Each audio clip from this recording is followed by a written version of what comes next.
Game day is tomorrow for the Arizona State Sun Devils as they get ready to come back home and take on the Eastern Michigan Eagles. We're here to talk about keys on offense, defense, and some bold predictions and a final score on this edition of the Locked On Sun Devils podcast. Are Locked On Sun Devils, your daily podcast on the Arizona State Sun Devils, part of the Locked On Podcast Network, your team every day.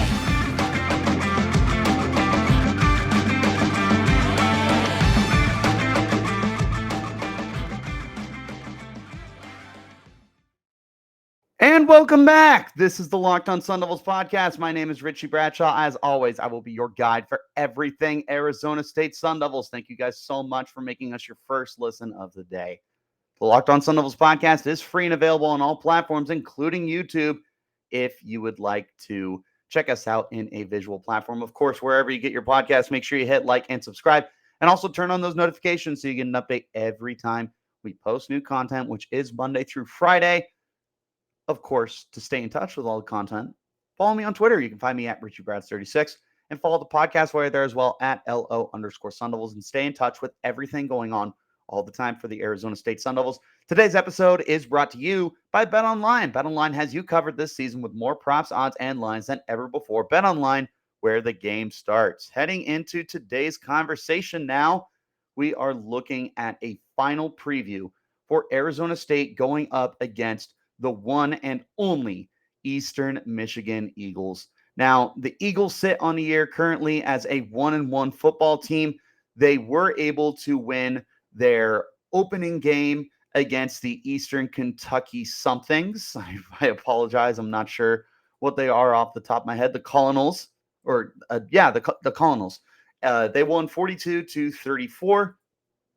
In that game, they saw their quarterback by the name of Taylor Powell, Taylor Powell was able to throw for, what do you end up throwing for? I have it right in front of me here.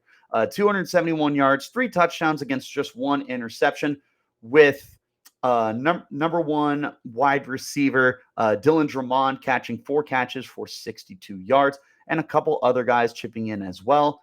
And their number one running back, Samson Edmonds, was able to tote the ball 15 times, recorded 89 rushing yards and 2 touchdowns in that game. Now, they did drop their next game against the Louisiana Raging Cajuns, and they lost 49-21. That was a road game for them. And the offense went from, high flying, putting up a lot of points, to just not being able to do hardly anything. Again, they only dropped 21 points. They were shut out in the fourth quarter.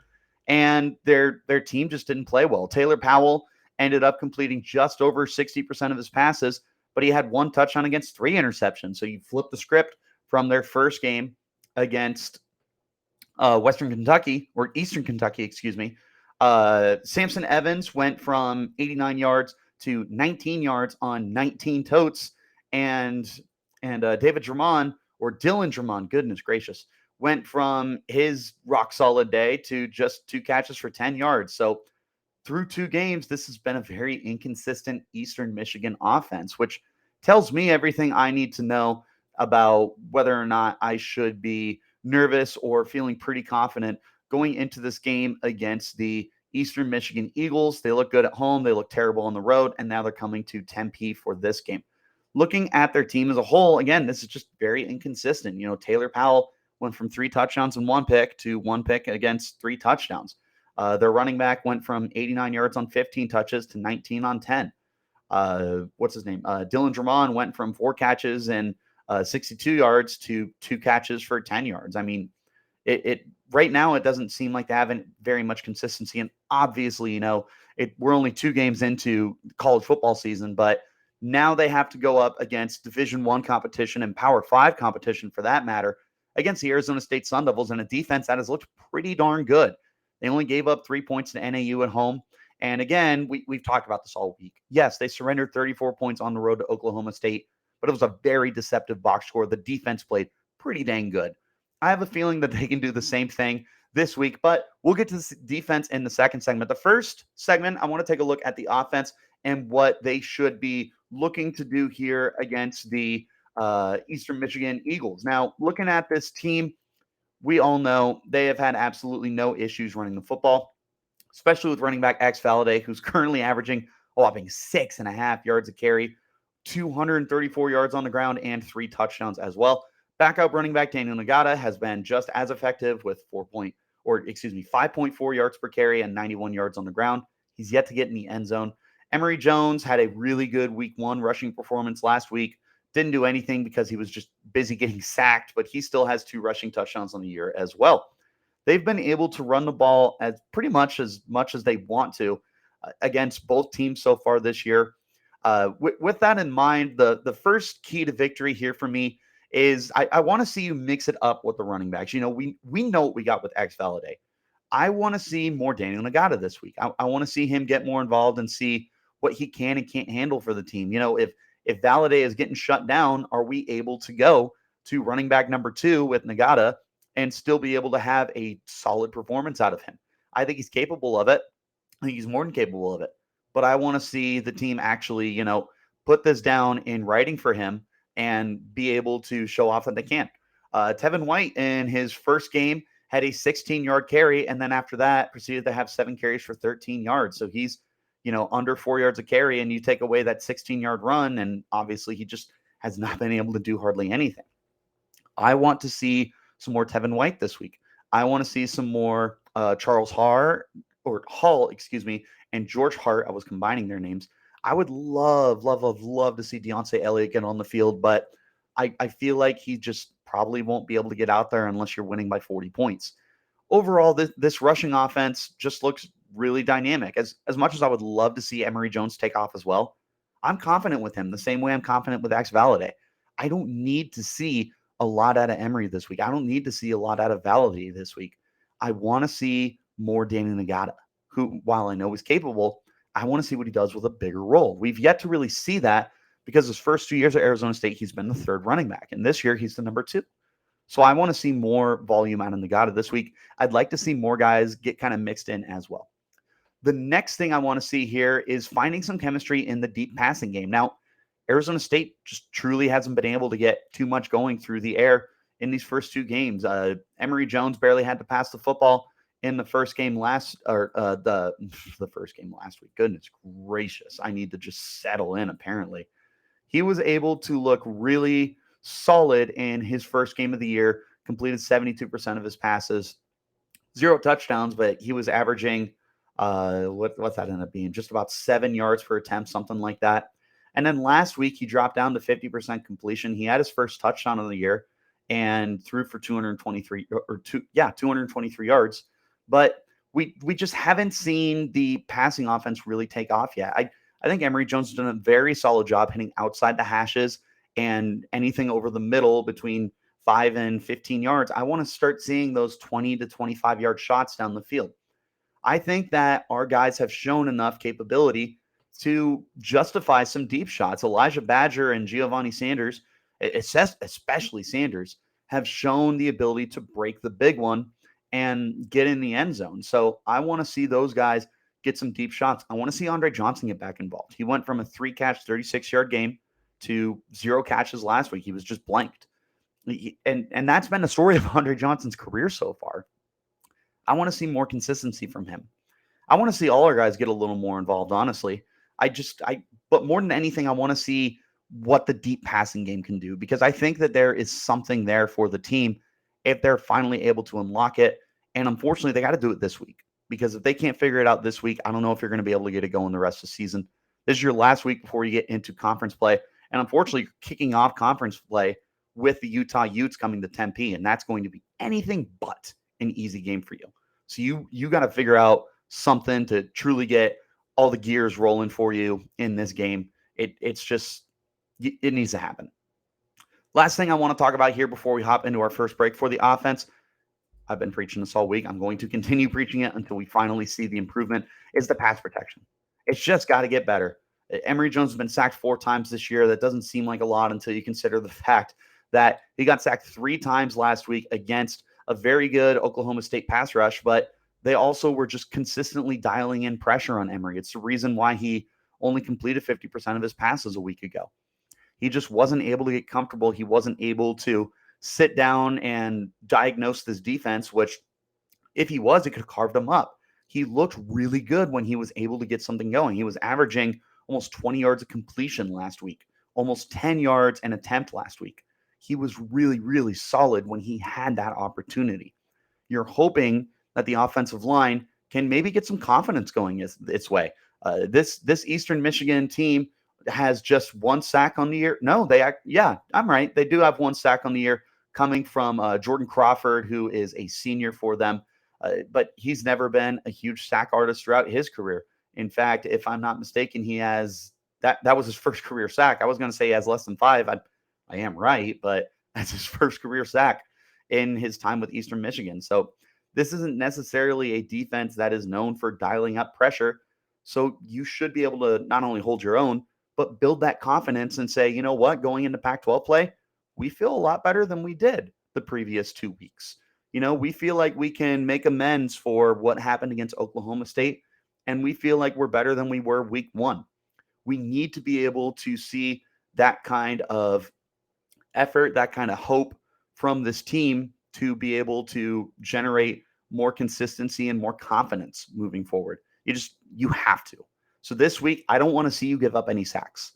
I want to see you be able to keep Emory upright. I would love to see Emory get back to what he was doing week 1. Again, Emory looked so good week 1 for Arizona State. He was completing north of 70% of his passes, and that's because his offensive line was doing their job pretty well. They obviously could have done better. He still was sacked in that game, but that's what you can get out of Emory Jones when you provide him a clean pocket. Remember, he was dialing up strikes down the field consistently. He had 15 and 20 and 21 yard pickups through the air. Like he can do it. That there's no question that he can do it through the air. My question is, can the offensive line deliver and be able to actually provide him the protection he needs? Let's go ahead and hop into our first break. When we return, we'll take a look at the defensive side of the ball. But first, a quick word from our friends over at BetOnline. BetOnline.net is still your number one source for all your pro and college football betting needs this season. Find all the latest league developments, game matchups, news and podcasts, and more. BetOnline is your continued source for all your sports wagering information from live betting, esports, and scores. The fastest and easiest way to check in on all your favorite sports and events, including Major League Baseball, MMA, boxing, and golf. Head to the website today or use your mobile device to learn more about the trends in action happening right now at BetOnline, where the game starts. Remember that the Locked On Sun Devils podcast is free and available on all platforms, guys. Back into our conversation now, looking at the defensive side of the ball for Arizona State and what I will be looking for in this game. The defense has been very, very good for Arizona State so far this year. I want to see them be able to continue to do this week after week, and I feel pretty confident that they can right now. They've given me little reason to not believe in them. It was a very good game against Oklahoma State. Don't let the 34 points just hang over your head. This has been a good defense. Kyle Soelle continues to look like the heart and soul on this defense, and that's actually where we're going to start is, just lean on Kyle Soelle. He's been playing out of his mind this year. He paces the team with 21 tackles, has 2 interceptions. Like he's looked so confident and comfortable this year in the middle of the defense and calling out plays for the Sun Devils. I think that Kyle Soelle, you could make an argument he has been the best defensive player on the team this year, not just statistically. I think he's just been the most consistent guy. And like the box score is not only indicative of how well he's been playing, but I mean, it just shows off the ability to put up numbers as well. Kyle Soelle looks great. You need to continue to lean on him. It feels like he's going to be what keeps your offense going, what kind of keeps the beat up, and what keeps the team rolling around each and every week without any worry of kind of falling off. So keep leaning on Kyle Soelle this week. Give him another week's opportunity, first 3 weeks of the year before going into conference play. Let him continue to run this defense and just make sure that this is your guy. I feel very, very confident about Kyle Soelle right now. And I think that another strong week out of him will give me even more encouragement to believe that next week he can be, just the life force of this defense, and he can be who you need the most in order to do what you want to do defensively. Second thing, and the most important thing, actually, I'm going to get to that last. Second thing here, just continue maintaining your swagger. These guys right now are playing with an attitude. They're playing like they have something to play for. Who would have thought? There were just so many departures this offseason. You lost the whole secondary for eligibility and NFL draft. You lost a good chunk of your defensive line, both to the transfer portal and eligibility and the NFL draft. The only thing you really retained was your linebacker core, and there's only so much they can do. But they brought in some guys via the transfer portal who have been playing terrific. Nesta Jade Silvera has been an absolute, I can't think of the word that I'm trying to look for, but he is just ascended on this defensive line. He has been everything you need and a bag of peanuts for you. He is like, if you're talking about Kyle Soelle as the most productive player on the team and perhaps the best player on the team, you can make the argument that Nesta has been the most important player for the team. He's manning that defensive line right now. He's able to go sideline to sideline without any issues. And he's just being able to anchor everything for you. He's doing great against the run. He holds his position. And again, the most impressive thing, he's going sideline to sideline. This is a guy who has had no issues moving around the line and creating havoc in the backfield. In the secondary, Chris Edmonds has looked just absolutely outstanding. Has an interception on a year for the team, got it in his first game. He housed that. Like he took it in for 6, but there was a block in the back penalty that unfortunately wiped that away from him. Nonetheless, he looks incredibly confident in that secondary. He feels like he's just got absolutely no issues roaming around back there. He's got the swagger that we're talking about and the playmaking ability that you just hope to see every week out of him. You're very happy with that. You're very happy with the way Kyle Soelle is playing. Some of the other guys are being able to step up too. Omar Norman-Lott has looked rock solid this year in the role that he has been given on that defensive line. Trevez Moore has picked up pretty much where he left off a year ago before he tore his ACL. He's been a great edge-setting run defender. Joe Moore has looked good. Corey Bethley has looked good. Ro Torrance has looked good. A lot of your defense, DJ Taylor has looked exceptional in his time on the field now for the defense. He doesn't feel like he's just a special teams guy anymore. It feels like you don't have a problem getting him on the defense, playing him in the nickel, and allowing him to make plays on the football. He's done a great job.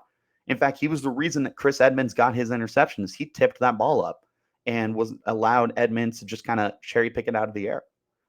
This defense is just playing confident football right now. They feel very good about everything that they're putting on the field, and they should. This is a very, very good-looking defense right now. So continue to play with that edge and that swagger. Final thing I want to talk about, this is what I almost brought up here, is you just get some sacks. You finally need to be able to get in the sack board. You have yet to record a sack on the year. You've had some good pressures, but that's not enough.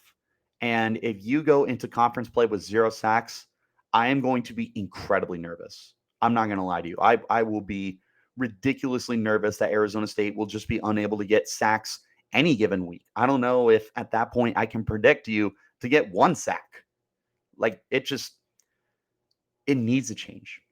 This cannot be a consistent theme for the Sun Devils of not being able to bring down the quarterback. Look, you've played NAU. There was no reason you should have gotten 0 sacks against them. You're playing Eastern Michigan and a very inconsistent offense. That did not look good on the road. You need to be able to bring down their quarterback. For what it's worth, Taylor Powell has been sacked 7 times this year. So you got to be able to do it, guys. You need to be able to get after a quarterback that has shown a little bit of inability to break out of the pocket. Just figure it out, you know? I feel like it's as simple as that. He was sacked 4 times last week against Louisiana. He was sacked 3 times in the opening game against Eastern Kentucky. This is a guy who's vulnerable to getting sacked. So take advantage of it. You need to be able to.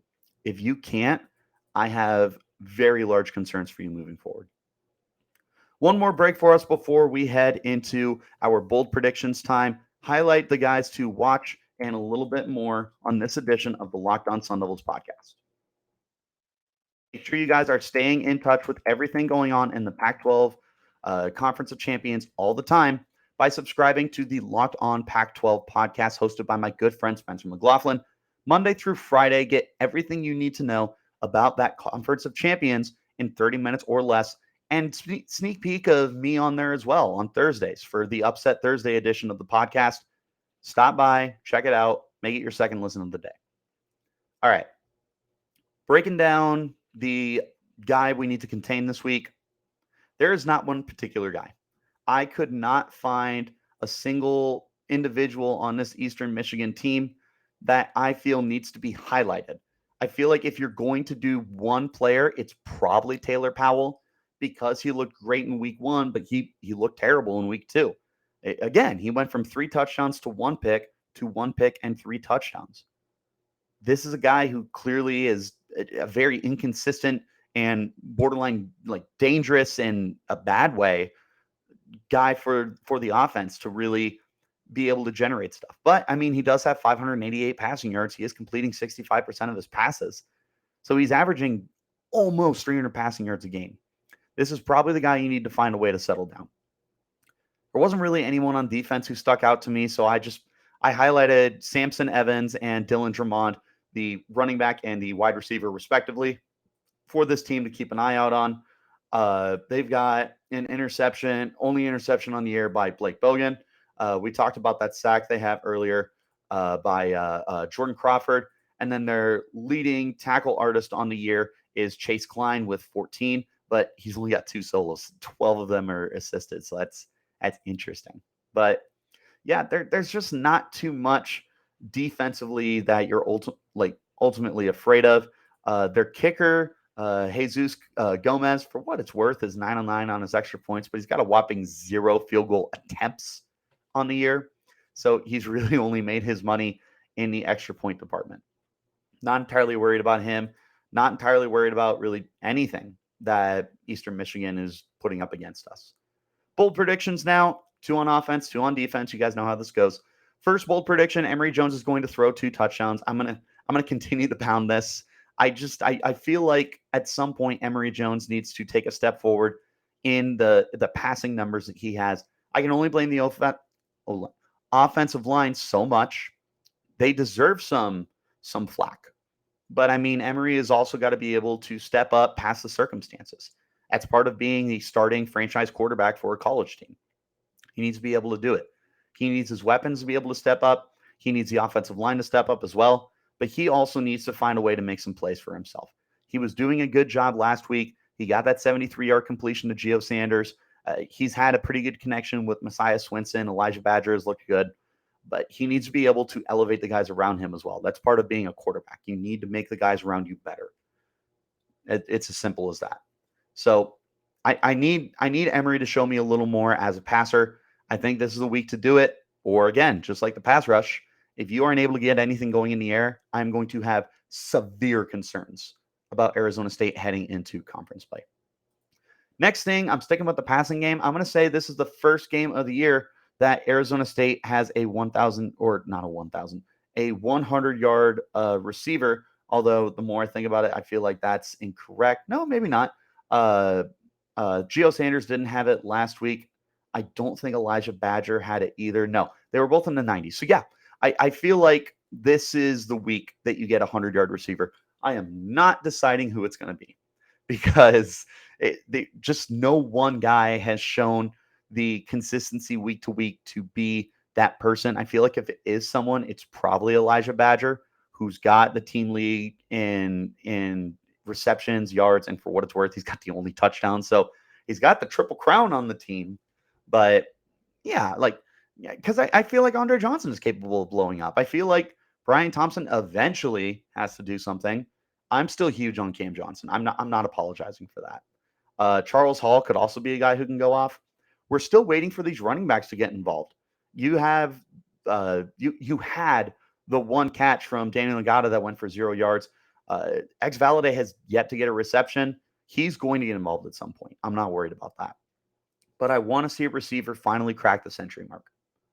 Looking at the defense, 2 bold predictions I have for them. The first one, they're getting the sack, guys. It's happening not just once, I'm saying 4 times. This Eastern Michigan offensive line has struggled with protection this year, similar to Arizona State. They've let their quarterback down 7 times this year. I'm saying it's going to be 4 more times against a Division I school. Again, I'm not predicting who the guys are. I could see any of the defensive linemen. I wouldn't be shocked if maybe Kyle Soelle or Merlin Robertson are able to get involved as well in linebacker blitzes. Get creative with your blitz schemes this weekend. Have some fun with it because this is the last opportunity you will have to have fun with it. Final prediction on the defensive side of the ball, I'm saying they're going to get 2 interceptions. They have 3 on the year. They could have had 4 if one of them wasn't wiped off by an offsides penalty in week 1. It's a very opportunistic secondary and a good linebacking core, especially in Kyle Soelle with pass coverage. I feel really good that Arizona State can get some more interceptions this week. The quarterback Taylor Powell has had an interception in both games this year, 1 and 3. He is turnover prone. Arizona State has had an interception in each game this year. It's a perfect opportunity for Arizona State to continue building that confidence, that consistency, and that swagger in the secondary. I'm saying 2 interceptions here. Final score, I got Arizona State winning at home 34-20 over Eastern Michigan before heading into conference play. They will go in 2-1, which is just about what everyone was predicting for Arizona State. And ultimately, I feel pretty confident that this is a realistic expectation for them heading into the year. So that's all my predictions. That's my score prediction. And that's what I'm saying the Arizona State Sun Devils needed to do in order to win this game. That's going to go ahead and wrap up this Friday edition of the podcast and this breakdown of the 3rd game coming up for Arizona State before we head into conference play. So, thank you guys so much. Making this your first listen of the day. Podcast is free and available on all platforms, including YouTube. If you want to check us out in that visual platform, wherever you get your podcast, though, hit like and subscribe.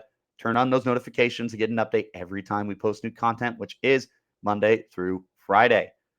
Make sure you're also following me on Twitter. You can find me at RichieBrads36 and follow the podcast while you're there as well at LO_Sun Devils. Stay in touch with all the content we put out all the time and stay in touch with everything Arizona State Sun Devils. Until next time, guys, you keep it locked right here on Locked On Sun.